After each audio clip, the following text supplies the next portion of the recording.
Got to take a sip of coffee there. Or a gulp. Facepalm America. I'm Beowulf Rockland. Even though the weather is nicer and there's sunshine, at least in my part of the world, I can always use a little bit of an energy boost. It's true. I mean, this world takes it out of you sometimes. And I hope that we are here together in such a way as to encourage and enliven one another.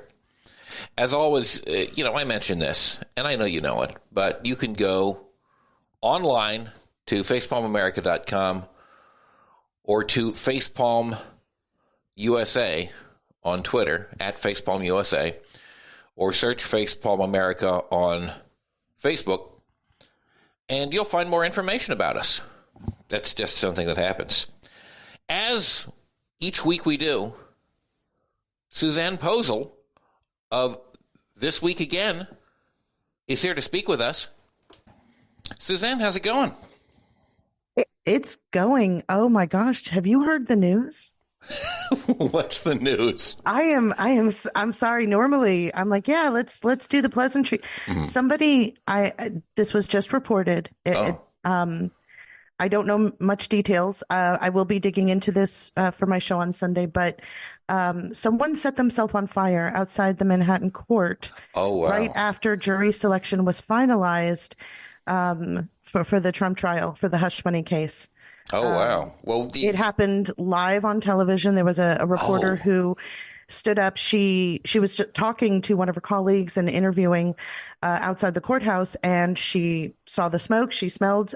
She initially thought it was a shooter, and then course directed, and this gentleman set himself on fire in an area that was designated for Trump supporters. We don't know who it is. We don't know their gender. We don't know if they were a Trump supporter at the time of this recording. So wow. I'm sorry, my brain is just like, oh wow. Somebody, yeah, like I'm sorry, I can't focus. Yeah, no, I completely understand. And I think the same thing happened a few weeks ago at in front of the Israeli embassy in Washington, D.C., where somebody set themselves on fire in order to protest the invasion of Gaza, if I remember correctly. Yes, you are correct. Because I was trying to rack my brain, and the last time I remember hearing about this was, in the 60s or the 70s? Yeah, like monks in Vietnam were doing it to protest the Vietnam War.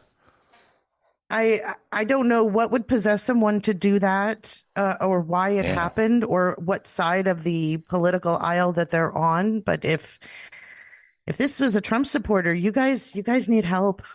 Yeah. I'm very concerned about you guys. Yeah. Not for nothing. And I'm not trying to be mean or rude. And this isn't about politics. Something's wrong.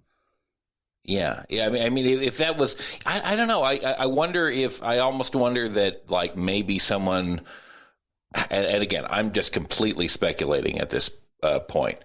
If it was a Trump supporter supporting Trump, yeah, that's nuts. It's just a mind-boggling thing to do one way or another. I wonder if somebody was like, trying to take advantage of the publicity for some other purpose or something like that. I'm not sure, but yeah, I'm scanning the news as we speak, and I don't see details yet. Maybe by the time we finish speaking, something will happen. But yeah, a witness told PIX 11 News that they were standing next to a man when he poured a flammable liquid on himself, told her to stand back, and then lit himself on fire. The witness said he made statements of a political nature before the incidents. It doesn't say what those statements are about. So, yeah, I know that they were taken to the hospital. I don't know if they've survived or if they will survive. Wow. So I know that we had kind of discussed a couple of things to talk about. And, I thought inappropriately making a joke about the flatulence that's been happening in the courtroom. Maybe that had something to do with the flames. But seriously, somebody is hurt, and that just breaks my heart, Yeah. I know that we're arguing politics and blah, blah, blah, and this, that, and the other, but if people are hurting themselves over politics, hurting others as well. But I think we need to take a step back, everyone. Just take a step back and think about what we're doing, and maybe think about the final fracas, follow this all the way, because at the moment thoughts seem so good and so salient, and you just need maybe a plausible connection to get you from point A to point B. But this may be a lot more serious than we is just, battling over politics and right wing and left wing. This is. We need to preserve our country, and we need to preserve our lives, our sanity. Yeah, I mean, our salience, our ability to be with each other and be. I'm sorry, I am no. Presumably, our government and our politics is about keeping us like healthy and safe. I mean, otherwise, what is the government for? It is not presumably like just a bunch of powerful people who are exerting power for the sake of exerting power because they can do so and they can benefit themselves. Although increasingly, it seems like some sectors of the American body politic believe that is a case. I mean, I was just watching an adaptation of Shakespeare on television, Coriolanus, with Ralph Fiennes and Gerard Butler, and that is it's as far as Shakespeare goes, it's a very good adaptation, but it's very bloody and it's very violent, and it really doesn't have any. It's all about these powerful men who are contending, violently with one another for power, without any consideration for the mass of people, without any consideration for the little guy whatsoever. And it really seems to me that we have to keep that in mind with regard to what the purpose of politics is. It's not just titans like contending with one another. There's no reason to set yourself on fire or hurt anyone because of Trump or because of Biden. The whole purpose, supposedly, of either of those characters being around, supposedly, is to benefit us, to do work to help put us, the people, in a better position. That's the point, to do good for your community, to do good for your country, to further the prospects of citizens of the country, and do good ultimately for the world. And we shouldn't be hurting ourselves, and we shouldn't be hurting other people as a part of the process. That's antithetical to what this is supposed to be about. Absolutely. So succinct. I cannot even come on the coattails of that. So I am going to take the low road. Well, I got a few articles here that really did take the low road. That's kind of what I was gearing up for, but that's okay. Things change. Lauren Boebert is definitely one of the women you are taking the low road, aren't you? About in that song when the girls going around the trailer park. Absolutely, Chef Boyardee kiss, but. Her is she part of the floor action response team? She is. She is a member. She appreciates the acronym because she is the mother of 4 boys. Her words, not mine.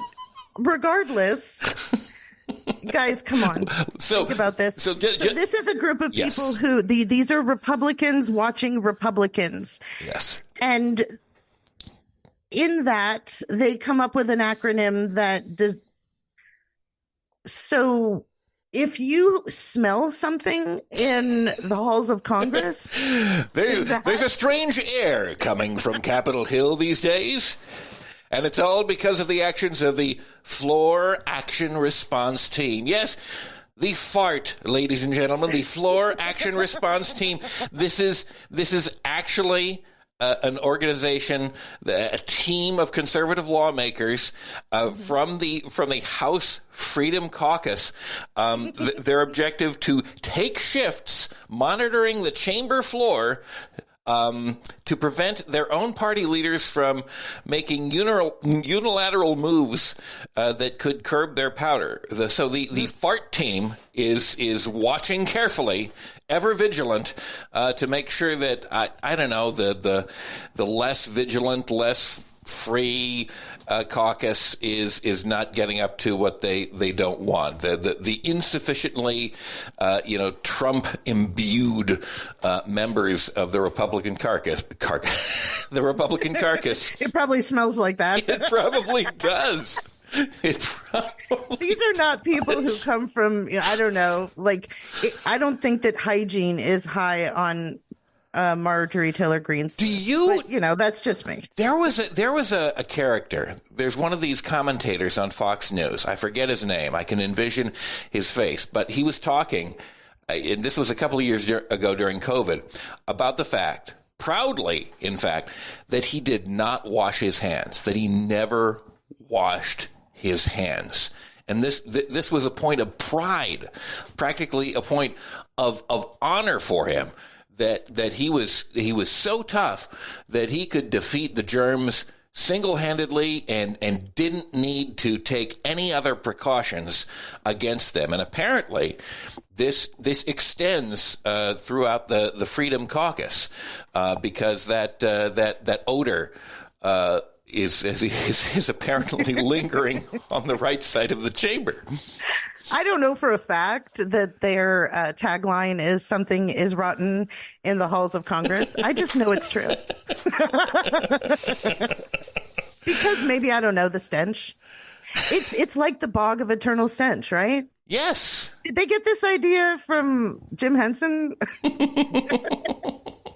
Well, I don't know. It really seems to have that level of puerile, infantile. Yeah, it's. I don't know. Well, first of all, they're not thinking. We know that because of their policies, and so they either just, one, didn't put the thought into it at all, or two, did it deliberately, which is even worse because it clearly demarcates their level of maturity. And number one, these guys asked for a raise recently. Number two, just because your main dude is farting up a storm in his hush money case, in the courtroom, doesn't mean that you need to come out with an official fart document or department. Adam Kinzinger, like within the last few months, and he was being considered during the Trump administration at one point to be Air Force Secretary because he's since completely turned away from Trump, was on the January 6th Commission, has resigned from Congress, and has joined the never Trump wing of the Republican Party. He has been on the record as saying that Trump smells really bad, like in person, that he smells like a combination of like ketchup, like fast food and ass. I think roughly was the portrait that he pointed. I think I played that on my show. I can take that out.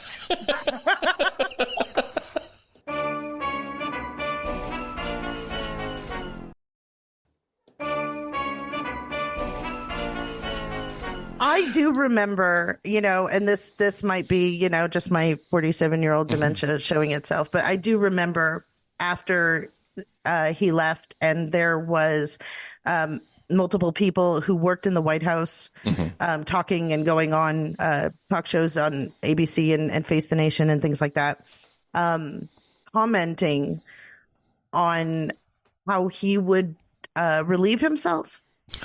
That someone was assigned to change his diaper. Oh God! or